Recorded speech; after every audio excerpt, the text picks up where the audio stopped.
GS से डर लग रहा है आपको आजकल? मतलब just to know your state of mind and out of curiosity एक छोटी सी बात पूछ रहा हूँ आपसे कि being an aspirant of UPSC and being my student also of GS as well as this optional, what is your state of mind regarding GS right now and the coming pre-exam? मतलब थोड़ी दिल में अब धक धक होने लग रही है कि प्री आने वाला है, GS करना है, ज्योग्राफी बचा है, एनवायरनमेंट बचा है, हिस्ट्री भी देखा नहीं है, मराठास ने किससे लड़ाई की थी, अब्दाली कौन था? So is there any kind of panic which is coming to you? Okay, not able to decide from where to start. Okay देखिए सर, ऐसी मैं आपको एक बात बता दूं कि if you are having this problem because this problem is commonly seen, जैसे इन्होंने ये बात लिखी है कि I am not able to understand from where to start the GS preparation for the examination. इसके लिए मैं आपको छोटा सा आपका 1 मिनट लेके बता दूं ये बात कि if you are having some confusion from where to start, what to read, what not to read, दिन में इतने घंटे क्या करूं क्या ना करूं, सबसे पहले आप लो एक लंबी सांस, deep breath, then sit with a pen and the paper. एक दिन पढ़ाई मत करो, for one day don't study. Pick a pen and a paper and then write down what have you done till now. In polity, which area you have covered, which area is remaining. In economics, which area you have covered, which is remaining. In environment, what you have covered, what is not. Page number 2, mention the sources. In polity, from where I have read. In environment, from where I have read. In history, from where I have read. For example, polity में example आप लिख देते हो class notes Ashish Kumar plus Laxmikant, example आपने ऐसा लिखा. Why are you writing this? So that you can revise from those sources only. ठीक है, ये खत्म हो गया. उसके बाद also mention that in priority list ABC analysis करो अपने साथ.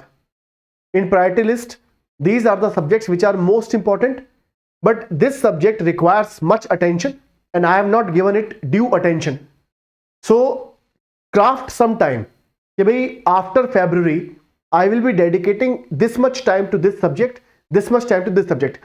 और एक बात याद रखना sir, there is no one who is having a perfect strategy in hand and you are confused. Everybody is confused. Each and every person. just degree का फर्क है. Some people are more confused, some are less confused. बस. And if you want to remove the confusion, don't let it linger in your brain. Put it on paper. Paper पे रखो, NEET chart बनाओ, समझ में आएगा आप कहां खड़े हो. If you want to find a way through desert, then you should be able to locate where actually you are standing right now and where is north, where is south.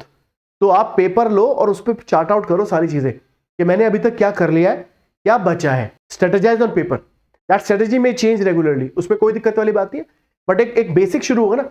और कभी कभी पता क्या होता है, मैं बताऊं जिंदगी में क्या होता है, हम लोग खड़े चौराहे पे, sometime we are standing on the cross road and we don't know whether the right thing is to move left और टू मूव राइट और फ्रंट और बैक. कंफ्यूजन है हमें हमेशा. अगर ये दिक्कत है ना कि लेफ्ट में जाऊं या राइट में जाऊं या आगे जाऊं या पीछे जाऊं, which direction you should prefer.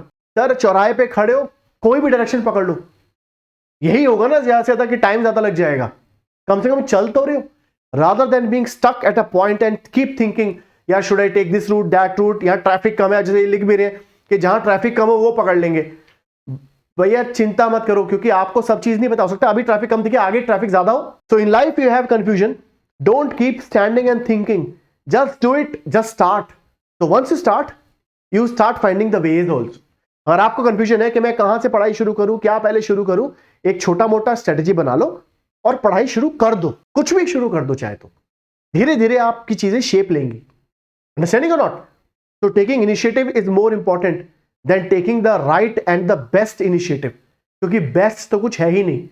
The only option you have is not the best option but satisfying option. Simon को याद करो और वो ऑप्शन चूज करो जो बेहतर है, जो आप अभी कर रहे हो. बस. Studying for 6 hours, study for 7 hours. If you have not touched history for the last 3 months, touch it now. थोड़ा थोड़ा. But let me tell you one more thing. Don't be panicking for pre. अभी pre की तरफ ज्यादा झुकाव मत दो, क्योंकि प्री की तरफ झुकाव देने से प्री तो निकलेगा, मेंस कैसे निकालोगे? For January and even at least half of February, dedicate yourself to mains. उसके बाद 3-3.5 महीने बचते हैं. 3 months are enough to crack pre.